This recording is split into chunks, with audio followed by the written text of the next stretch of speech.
یہ نہیں معلوم تھا کہ پہلا تھپڑ کس نے مارا تھا، یہ بھی نہیں معلوم کہ کس کی زہریلے لفظ سب سے پہلے وجود کو چیرتے ہوئے گزرے تھے، مگر یہ معلوم ہے کہ اس بچے کے لیے اس سے بڑھ کر کوئی تکلیف نہیں تھی کہ اس کی اس طرح تذلیل کی جاتی، سرے بازار اس پر چوری کا الزام لگایا جاتا۔ اسے کسی نے ایک دکان سے نکلتے دیکھا تھا جہاں دکاندار موجود نہیں تھا، اور اس کے ہاتھ میں ایک پرفیوم اور گھڑی تھی۔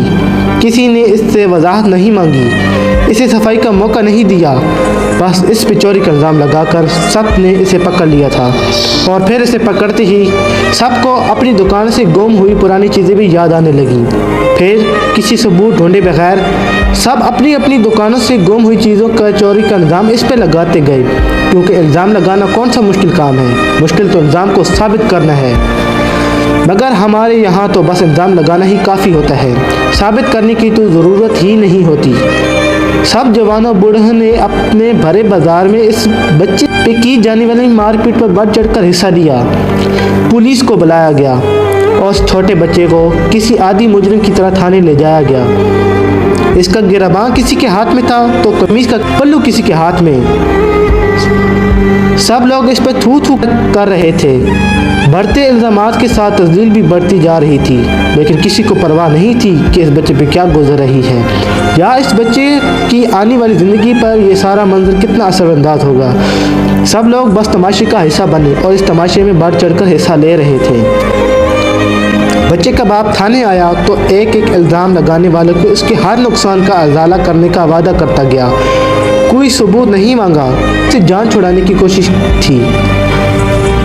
جان چھڑانے کی کوشش کرنے کے بعد سب کی منت ترلے کر کے ان لوگوں سے اور پولیس سے جان چھڑا کر سر جھکائے بیٹے کو ساتھ لے گیا۔ تماشا ختم ہوا تو سب اپنے اپنے گھر کی راہ لی۔ سب کے سینے تنے ہوئے تھے، سر فخر سے بلند تھے کہ ہم نے ایک عظیم کارنامہ سر انجام دیا ہے۔ دن گزرا، شام ڈھلی اور سب اپنے بستر پہ چین کی نیند سو گئے، لیکن وہ بچہ جس کے بھرے بازار میں تذلیل کی گئی، جسے سر عام زد و کوب کیا گیا، اس کے بارے میں کون سوچتا؟ سب لوگ فخر سے سر بلند کیے جا رہے تھے، اسے سر شرم سے جھکا کر جانے والی کی پرواہ کسی تھی؟ سب سو گئے، لیکن وہ بچہ کیسے سوتا؟ وہ بچہ کیسے سوتا؟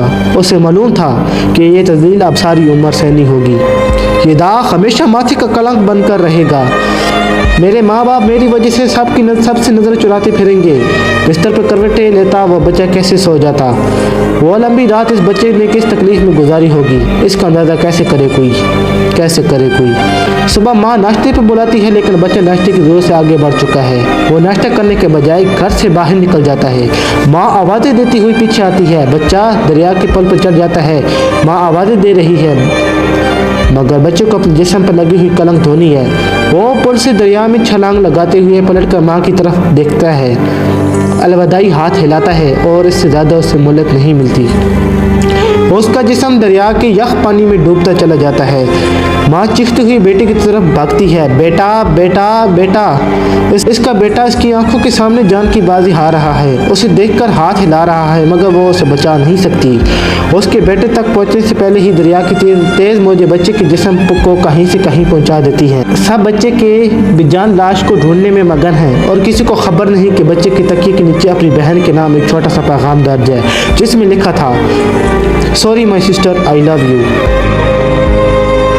یہ کوئی فردی قصہ نہیں، کوئی افسانہ نہیں، چند دن پہلے پیش آنے والا ایک سچا واقعہ ہے۔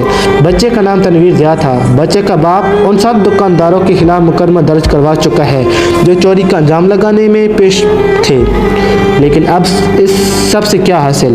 ہمیں تو اندازہ بھی نہیں ہوتا کہ ہمارے لفظ کتنے ظالم ہو سکتے ہیں، کتنا گہرا اثر کر سکتے ہیں۔ ہم تو بس کہہ دیتے ہیں، اور کہنے والے کا تو کچھ نہیں جاتا۔ سب سننے والے پر جو بھی گزرے وہی جانے۔ ہمیں کسی پر الزام لگاتے ہوئے کوئی ثبوت نہیں چاہیے ہوتا، بس شک ہونا ہی کافی ہوتا ہے۔ ہمیں کسی کی تذلیل کرنے سے کوئی فرق نہیں پڑتا، ہمیں تو بس اپنا شملہ بلند رکھنا ہے۔ Justice for Tanveer Zia.